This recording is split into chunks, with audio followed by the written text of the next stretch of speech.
Good morning, Bill. Norman Oppenheimer. I have to leave. This is unacceptable. So I'll tell my partners that we had a good conversation. The role of art is to tell the truth, whether it's an emotional truth, psychological truth, a small truth that resonates into larger truths. I think that's what we were trying to do with this one. Yeah, Bill Cavish, you know him? He works for Wolf, he's a friend. Can I say that we're related? Can I say that I'm your uncle? No. It's to tell the truth of this guy, Norman Oppenheimer, but with a very delicate narrative that, I mean, I've often talked about it. This is like Rosencrantz and Guildenstern in Hamlet.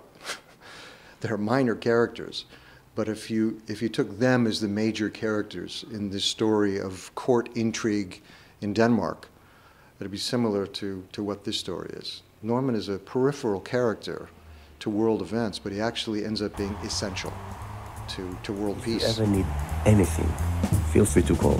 You know Norman Oppenheimer? No, I don't. Very nice to meet you. Well, he's the director. Joseph Cedar is a brilliant Israeli filmmaker, but he's a brilliant international filmmaker. And this story that he wrote, I think it's particular to his own memories, and culturally is very important to him.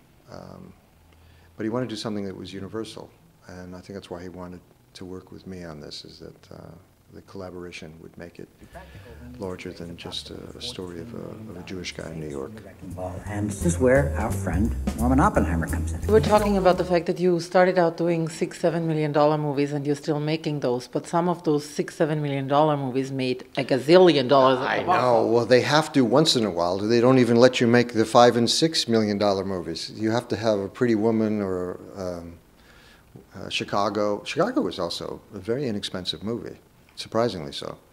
But yeah, I mean, once in a while, you have to have something that's bigger than the little movie. I get the feeling that nothing you tell me is real. Let's just say, You're like a drowning man trying to wave at an ocean liner. But I'm a good swimmer. Yeah. Don't forget that. Something good will happen. Trust me.